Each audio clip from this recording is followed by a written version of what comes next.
அதிமுகவிலே இணைந்த 1000 பேர் மகிழ்ச்சியில் துள்ளி குதிக்கும் எடப்பாடி. நண்பர்களே, அதிமுக தொண்டர்களாக இருந்தீங்க அப்படின்னா மறக்காம நம்ம சேனலை சப்ஸ்கிரைப் பண்ணிட்டு இந்த வீடியோக்கு ஒரு லைக் பண்ணிருங்க. அனைத்து இந்திய அண்ணா திராவிட முன்னேற்ற கழகத்தை பொறுத்த வரைக்கும் நாளுக்கு நாள் தொண்டர்களுடைய எண்ணிக்கை என்பது அதிகரித்துக் கொண்டேதான் இருக்கிறது. அதாவது அதிமுகவை மிகப்பெரிய ஒரு பலம் வாய்ந்த ஒரு கட்சியாக, தொண்டர்கள் எண்ணிக்கை என்பது எவ்வளவுக்கு எவ்வளவு இருக்கிறதோ அந்த அளவிற்கு அந்த கட்சி பலம் வாய்ந்ததாகவும் வெற்றிகளை பெறக்கூடிய ஒரு கட்சியாகவும் இருக்கும் என்பதில் எந்த விதமான மாற்று கருத்தும் கிடையாது. அதன் அடிப்படையில் தான் ஒவ்வொரு அரசியல் கட்சிகளுமே மாற்று கட்சி இருக்கக்கூடிய பல முக்கியமான தலைவர்களையும் பல தொண்டர்களையும் தன் பக்கம் எடுத்துக்கிட்டு வர்றாங்க. அதே போலத்தான் அதிமுகவும் அதற்குரிய வேலைப்பாடுகளை மிக தீவிரமாக பார்த்து கொண்டிருக்கிறது.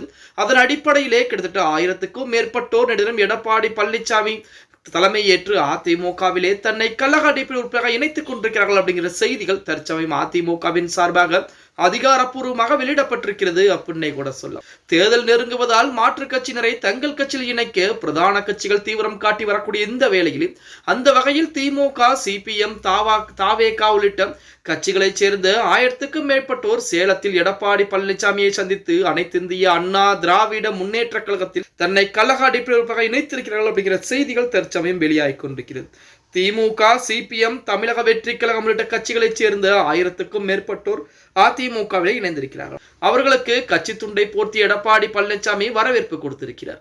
திமுக அதன் கூட்டணி கட்சியைச் சேர்ந்த பலர் அதிமுக இணைந்திருப்பது ஸ்டாலின் தரப்புக்கு மிகப்பெரிய ஒரு அதிர்வுகளை ஏற்படுத்தி கொண்டிருக்கிறது அப்படின்னே கூட சொல்லலாம். தமிழகத்தை பொறுத்த வரைக்கும் மிகப்பெரிய ஒரு இயக்கம், மிகப்பெரிய ஒரு கட்சி, ராணுவ கட்டுப்பாடு இருக்கக்கூடிய ஒரு கட்சி என்றால் அது அதிமுக மட்டும். அதாவது அனைத்து இந்திய அண்ணா திராவிட முன்னேற்ற கழகத்திலே சாதாரண ஒரு அடிமட்டத்துடன் கூட உச்சகட்ட பதவிக்கு வர முடியும் என்பது நம்ம அனைவருக்கும் தெரியும். அதற்கு ஒரு விதிவிலக்கு எடப்பாடி பழனிசாமி அப்படின்னே கூட சொல்லலாம். அதே போலத்தான் தற்சமயம் அதிமுக தொண்டர்கள் எண்ணிக்கை என்பது அதிகரித்துக் கொண்டிருக்கிறது.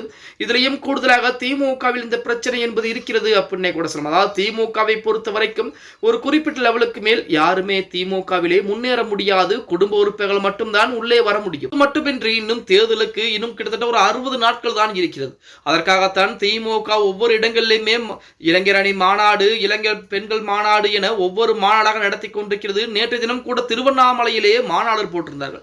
அந்த நேரத்திலே எடப்பாடி பழனிசாமி விமர்சனம் செய்து உதயநிதி அவர்கள் கூட பேசியிருந்தார். இப்படிப்பட்ட ஒரு சூழலில் உதயநிதி அந்த பேசக்கூடிய அந்த வேளையிலே திமுகவிலே 1000க்கும் மேற்பட்டவர்கள், திமுக, சிபிஎம், தமிழக வெற்றி கழகத்தில் இருக்கக்கூடிய 1000க்கும் மேற்பட்ட தொண்டர்கள் அனைத்து இந்திய அண்ணா திராவிட முன்னேற்ற கழகத்தை நாடி வந்திருப்பது எடப்பாடி பழனிசாமி அவர்களுக்கு மிகப்பெரிய ஒரு மகிழ்வுகளை ஏற்படுத்தி கொண்டிருக்கிறது அப்படின்னே கூட சொல்லலாம். 2026 சட்டமன்ற தேர்தலை பொறுத்த வரைக்கும் அதிமுகவிற்கு மிகப்பெரிய வாய்ப்பாகத்தான் பார்க்கப்பட்டுக் கொண்டிருக்கிறது. பொறுத்திருந்து பார்க்கலாம். ஓகே गाइस, வீடியோ பிடிச்சிருந்தா மறக்காம லைக் பண்ணிருங்க. அப்படி நம்ம போடக்கூடிய வீடியோ பத்தின கருத்துக்களை கீழே மறக்காம கமெண்ட் பாக்ஸ்ல பதிவு பண்ணுங்க நண்பா.